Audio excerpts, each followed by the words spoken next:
Oi, pessoal! Então, dia 19 de setembro, aniversário do Paulo Freire. Hoje eu vou ler para vocês um cordel ao educador Paulo Freire de Medeiros Braga. Eu comprei quando eu estive lá em Natal, uma coletâneazinha desses cordéis, e hoje eu decidi ler um cordel para vocês.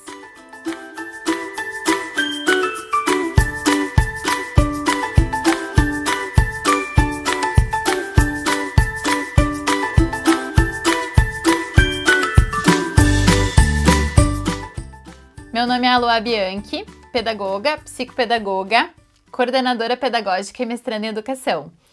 Senta que hoje vem uma história muito boa de um dos maiores educadores do mundo, Paulo Freire. Cordel ao educador Paulo Freire. Implantada a ditadura, a longa noite surgia. Proibido a dizer não, quem ousasse ele punia. Tanto aquele que ensinava, tanto aquele que aprendia. Grandes nomes da história deixaram transparecer a riqueza da leitura, conhecimento, saber, com a mola propulsora para o mundo melhor ser. Ao dizer que uma nação só se pode construir, com livros manifestou-se Lobato após refletir, e bem antes Castro Alves nesses versos a seguir. Ó bendito que semeia livros, livros à mão cheia, e manda o povo pensar, o livro caindo na alma é germe que faz a palma, é chuva que faz o mar. O líder José Martí, um libertário impoluto, consciente já dizia que o saber é o maior duto, que do homem a condição para ser livre é ser culto. O educador Paulo Freire foi mirando uma utopia, humanista e coerente com sua ideologia, quem melhor interpretou toda essa sabedoria. Paulo Régulos Neves Freire era o seu nome completo. Foi um revolucionário na política e no alfabeto, que dedicou toda a vida na formação do insurreto. Nascido em Recife, em 1921, entre ciris, caranguejos e pescadores de atum, teve ele a formação com o operário em comum.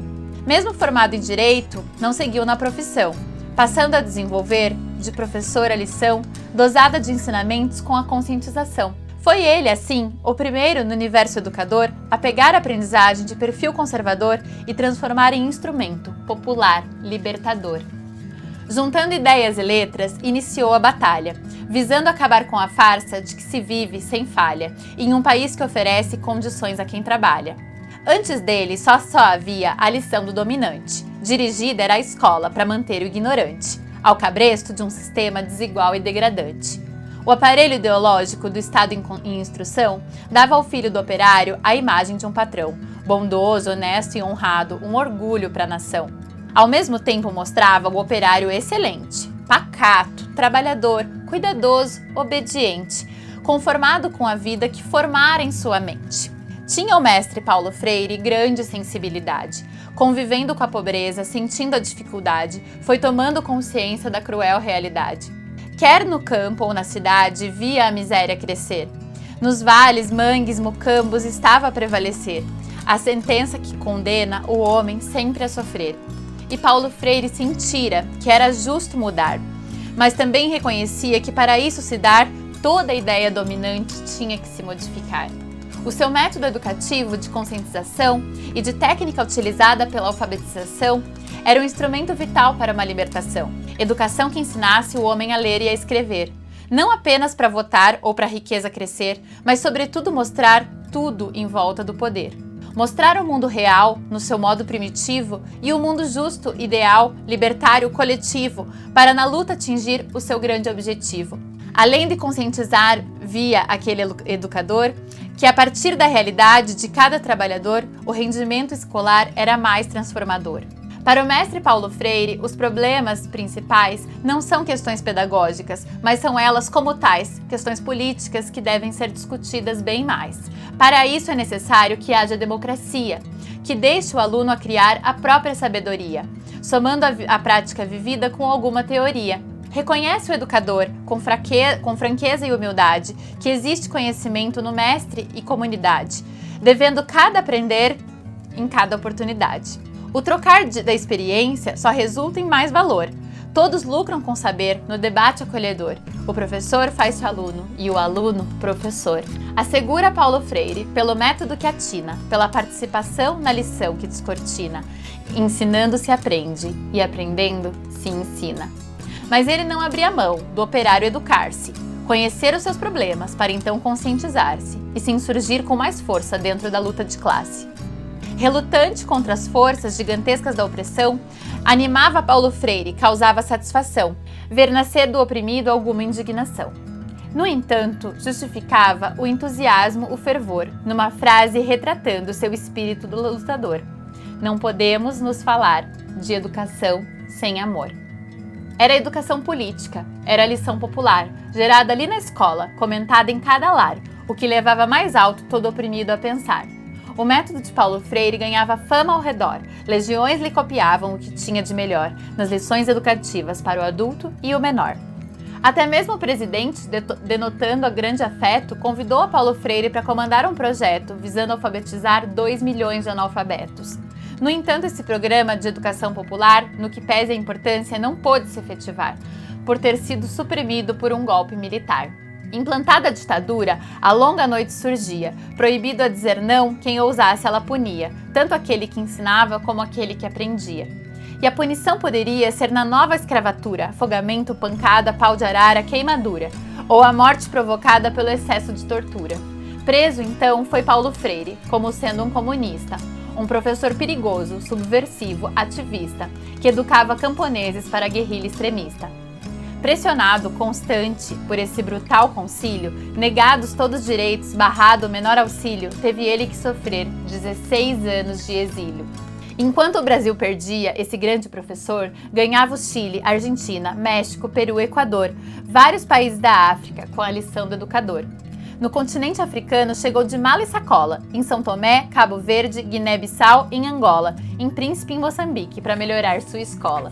Teve também em Genebra, onde ali foi consultor, e na Universidade de Harvard, que o convidou a ministrar várias aulas naquilo que o consagrou. Passados 16 anos no mais cruel cativeiro, se concedia a anistia a todos os estrangeiros, podendo pisar o solo, sentir o ar brasileiro. Pôde ele, então, ensinar em várias universidades, receoso, mas sentindo o clima da liberdade. Chegou até a exercer diversas atividades. Foi convidado e aceitou ser, na gestão Erundina, secretário de Educação, com a missão cristalina, de levar a aprendizagem consciente e genuína. Paulo Freire ofereceu a melhor educação que tivera o paulistano em muita administração, comprovando que o auxílio causou danos à nação.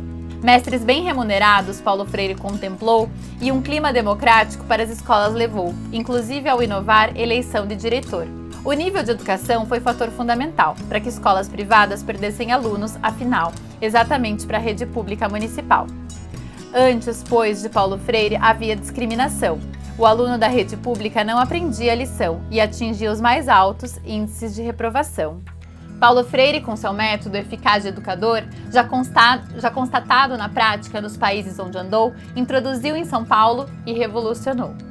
Como grande educador, teve a oportunidade de implantar no país, em prol da sociedade, uma didática que cuida de educar para a liberdade. Para o mestre Paulo Freire, convincente e convencido, a educação é importante, desde que constituído, o saber que consolida a cultura do oprimido. Gerador de gerações, de professores, segundo a aprendizagem embasada num objetivo fecundo, Paulo Freire se tornou mais conhecido no mundo. Mais de 25 obras o exterior consumiu.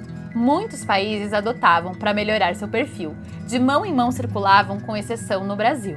Das obras mais importantes que Paulo Freire escreveu estava a Pedagogia do Oprimido, o apogeu, que deixaria sua marca no continente europeu. Em mais de 20 idiomas foi essa obra editada, mais de 20 reimpressões em cada país tirada, haja vista a importância pelo mundo consagrada.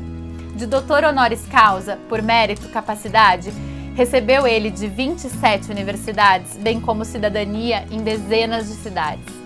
Muitos logradouros públicos, programas e instituição levam o nome Paulo Freire, valorizando a inscrição, e o seu trabalho é repleto da melhor premiação. Mas em 1997, a saber, em 2 de maio, ele veio de um infarto a morrer, abrindo grande lacuna aos carentes do aprender. Hoje, com o mundo curvado, a mentira e tirania, falta faz o método Freire, que do povo é o melhor guia, para repartir o pão à luz da democracia. O seu método consistente nos deixou transparecer que somente a educação política, por seu saber, é capaz de destruir todos os males do poder. O método Paulo Freire é como a parturação, só que ao invés de ter a criança em sua mão, à luz do saber, em aula, nasce ali o cidadão.